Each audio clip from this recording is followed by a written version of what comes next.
ನಮಸ್ಕಾರ. IPL ಧಮಾಕ ವಿಶೇಷ ಕಾರ್ಯಕ್ರಮಕ್ಕೆ ಸ್ವಾಗತ. ನಾನು ಚಿದಾನಂದ್ ರುದ್ರಾಪುರ್ ಮಠ್. ಇವತ್ತು ನಮ್ಮ ಬೆಂಗಳೂರಿನ ಚಿನ್ನಸ್ವಾಮಿ ಸ್ಟೇಡಿಯಂನಲ್ಲಿ RCB ಮತ್ತು ಗುಜರಾತ್ ತಂಡ ಮುಖಾಮುಖಿಯಾಗುತ್ತಿದೆ. ಹೌದು, ಈಗಾಗಲೇ ಸತತ 2 ಪಂದ್ಯಗಳನ್ನ ಗೆದ್ದಿರುವಂತಹ ರಾಯಲ್ ಚಾಲೆಂಜರ್ಸ್ ಬೆಂಗಳೂರು ತಂಡ ಇವತ್ತು 3ನೇ ಪಂದ್ಯಕ್ಕೆ ಸಜ್ಜಾಗಿ ಕೂತಿದೆ. ಅತ್ತ ಗುಜರಾತ್ ತಂಡವು ಕೂಡ 1 ಪಂದ್ಯದಲ್ಲಿ ಸೋತು ಮತ್ತೊಂದು ಪಂದ್ಯದಲ್ಲಿ ಗೆದ್ದು 3ನೇ ಪಂದ್ಯಕ್ಕೆ ಸಜ್ಜಾಗಿದೆ. ಹಾಗಾಗಿ ಇವತ್ತಿನ ಒಂದು ಪಂದ್ಯ ಬಹಳಷ್ಟು ರೋಚಕತೆಯನ್ನು ಹುಟ್ಟಿಸಿರುವಂಥದ್ದು. ಹಾಗಾಗಿ ಇವತ್ತಿನ ಪಂದ್ಯ ಹೇಗಿರಲಿದೆ, ಇವತ್ತಿನ 2 ತಂಡದ ಪ್ಲೇಯಿಂಗ್ 11 ಸೆಟ್ ಯಾವ ರೀತಿ ಇರಲಿದೆ, ಬನ್ನಿ ಈ ಒಂದು ವಿಡಿಯೋದಲ್ಲಿ ನೋಡ್ಕೊಂಡ್ಬಿಡೋಣ. ವೀಕ್ಷಕರೇ, ಈಗಾಗಲೇ RCB 2 ಪಂದ್ಯಗಳಲ್ಲಿ ಗೆದ್ದಿದೆ. ಹಾಗಾಗಿ 2 ಪಂದ್ಯಗಳಲ್ಲಿ ಆಡಿರುವಂತಹ ಒಂದು ತಂಡದ ಸದಸ್ಯರನ್ನೇ 3ನೇ ಪಂದ್ಯಕ್ಕೂ ಆಡಿಸುವಂತಹ ಸಾಧ್ಯತೆ ಇದೆ. ಯಾಕಂದ್ರೆ ಈಗಾಗಲೇ ಓಪನರ್ ಆಗಿ ಫಿಲ್ ಸಾಲ್ಟ್ ಅವರು ಬರ್ತಾರೆ, ವಿರಾಟ್ ಕೊಹ್ಲಿ ಅವರು ಬರ್ತಾರೆ, ತದನಂತರ ಇಂಪ್ಯಾಕ್ಟ್ ಪ್ಲೇಯರ್ ಆಗಿ ದೇವದತ್ ಪಡಿಕ್ಕಲ್ ಅವರು ಬರ್ತಾರೆ, ಆ ನಂತರ ಕ್ಯಾಪ್ಟನ್ ರಜತ್ ಪಾಟಿದಾರ್ ಮತ್ತು ಲಿಯಾಮ್ ಲಿವಿಂಗ್ಸ್ಟನ್ ಅವರು ಕೂಡ ಬರ್ತಾರೆ, ಜಿತೇಶ್ ಶರ್ಮಾ ವಿಕೆಟ್ ಕೀಪರ್ ಜಿತೇಶ್ ಶರ್ಮಾ ಕೂಡ ಬರ್ತಾರೆ, ಮತ್ತು ಆಲ್ರೌಂಡರ್ ಕೋಟಾದಲ್ಲಿ ಬಂದರೆ ಕೃಣಾಲ್ ಪಾಂಡ್ಯ ಬರ್ತಾರೆ, ಮತ್ತು ಸುಯೇಶ್ ಶರ್ಮಾ ಅವರನ್ನೇ ಈ ಬಾರಿಯೂ ಕೂಡ ಆಡಿಸುವಂತಹ ಒಂದು ಸಾಧ್ಯತೆ ಇದೆ. ಒಂದು ಕಡೆ ಹೇಳಲಾಗ್ತಾ ಇದೆ ಸ್ವಪ್ನಿಲ್ ಸಿಂಗ್ ಅವರನ್ನ ಕರೆತರುವಂತಹ ಎಲ್ಲ ಸಾಧ್ಯತೆ ಇದೆ ಎನ್ನಲಾಗುತ್ತಿದೆ. ಆದರೆ ಕೊನೆಗಳಿಗೆಯಲ್ಲಿ RCB ಮ್ಯಾನೇಜ್ಮೆಂಟ್ ಯಾವ ರೀತಿ ನಿರ್ಧಾರ ತೆಗೆದುಕೊಳ್ಳಲಿದೆ ಎನ್ನುವಂಥದ್ದು ನಾವು ಕಾದು ನೋಡಬೇಕಾಗಿದೆ. ಮತ್ತು ಫೇಸರ್ಸ್ ವಿಭಾಗಕ್ಕೆ ಬಂದರೆ obviously Bhuvneshwar Kumar swing specialist ಮತ್ತು ಆರಂಭಿಕ ಒಂದು ಓವರ್ಗಳಲ್ಲಿ ಉತ್ತಮ ಬಾಲ್ ಮಾಡಬಲ್ಲ ಒಂದು ಚಾಕಚಕ್ಯತೆಯನ್ನು ಭುವಿ ಹೊಂದಿದ್ದಾರೆ. ಹಾಗಾಗಿ ಆ ಭುವನೇಶ್ವರ್ ಕುಮಾರ್ ಅವರನ್ನ ಆಡಿಸುವಂತಹ ಸಾಧ್ಯತೆ ದಟ್ಟವಾಗಿದೆ. ಮತ್ತು ಆಸೀಸ್ನ ಹೆಜಲ್ವುಡ್ ಇವರು ಕೂಡ ಒಳ್ಳೆಯ ಬೌಲರ್, ಅವ್ರನ್ನ ಆಡಿಸಲಾಗುತ್ತದೆ ಖಂಡಿತವಾಗಿ. ಮತ್ತು ಯಶ್ ದಯಾಳ್ ಅವರು ಕೂಡ ಆಡ್ತಾರೆ. ಇದು RCB ಒಂದು ಟೀಮ್ ಹೀಗಿರಲಿದೆ.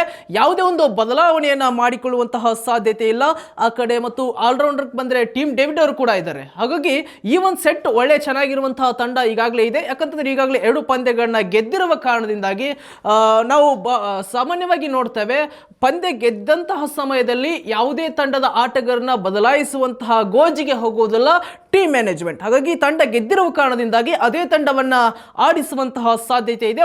ಒಂದು ಚೇಂಜಸ್ ಮಾಡುವಂತಹ ಸಾಧ್ಯತೆ ಇದೆ. ಅದು ಸ್ವಪ್ನಿಲ್ ಸಿಂಗ್ ಅವರನ್ನ ಕರೆತರಬೇಕು, ಸುಯೇಶ್ ಶರ್ಮಾ ಅವರನ್ನ ಹೊರಗಿಡಬೇಕು ಎನ್ನುವಂತಹ ಮಾತುಗಳು ಕೇಳಿ ಬರ್ತವೆ. ಆದರೆ ಕೊನೆಗಳಿಗೆಯಲ್ಲಿ ಯಾವ ರೀತಿ ಇರಲಿದೆ ಎನ್ನುವುದರ ಕೂಡ ನಾವು ಕಾದು ನೋಡಬೇಕಾಗಿದೆ. ಇತ್ತ GT ತಂಡ ಗುಜರಾತ್ ಟೈಟನ್ಸ್ ತಂಡವು ಕೂಡ ಒಳ್ಳೆ ಸಮಯೋಜಿತ ತಂಡವಾಗಿರುವಂಥದ್ದು. ಶುಭ್ಮನ್ ಗಿಲ್ ಅವರ ನಾಯಕತ್ವದಲ್ಲಿ ನಡೀತಾ ಇರುವಂತಹ ಗುಜರಾತ್ ಟೈಟನ್ಸ್ ತಂಡ, ಶುಭ್ಮನ್ ಗಿಲ್ ಅವರು ಬರ್ತಾರೆ ಮತ್ತು ಸಾಯಿ ಸುದರ್ಶನ್ ಅವರು ಕೂಡ ಬ್ಯಾಟ್ ಬೀಸ್ತಾರೆ. ಮತ್ತು ತದನಂತರ ಇಂಗ್ಲೆಂಡ್ನ ದಾಂಡಿಗ ಜೋಸ್ ಬಟ್ಲರ್ ಕೂಡ ಇದ್ದಾರೆ, ರುದರ್ ಪೋಲ್ಡ್ ಇದ್ದಾರೆ, ಶಾರುಖ್ ಖಾನ್ ಅವರಿದ್ದಾರೆ, ತಿವಾಟಿಯಾ ಇದ್ದಾರೆ, ಮತ್ತು ಸ್ಪಿನ್ ಕೋಟಾದಲ್ಲಿ ಬಲಿಷ್ಠವಾಗಿರುವಂತಹ ಸ್ಪಿನ್ ಪಡೆ ರಶೀದ್ ಖಾನ್ ಅವರಿದ್ದಾರೆ, ಸಾಹಿ ಕಿಶೋರ್ ಅವರಿದ್ದಾರೆ.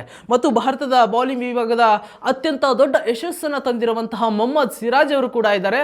ಒಂದು ಇಂಟ್ರೆಸ್ಟಿಂಗ್ ಏನಂತಂದ್ರೆ, ಸತತ 7 ವರ್ಷಗಳ ಕಾಲ ಮೊಹಮ್ಮದ್ ಸಿರಾಜ್ RCB ತಂಡದಲ್ಲಿ ಆಡಿದ್ರು. ಆದರೆ ಈ ಬಾರಿ RCB ತಂಡದ ವಿರುದ್ಧವಾಗಿ ಆಡ್ತಾ ಇದ್ದಾರೆ. ಇದು ಕೂಡ ಇನ್ನೊಂದು ಇಂಟ್ರೆಸ್ಟಿಂಗ್ ಅಂತ ಹೇಳಬಹುದು.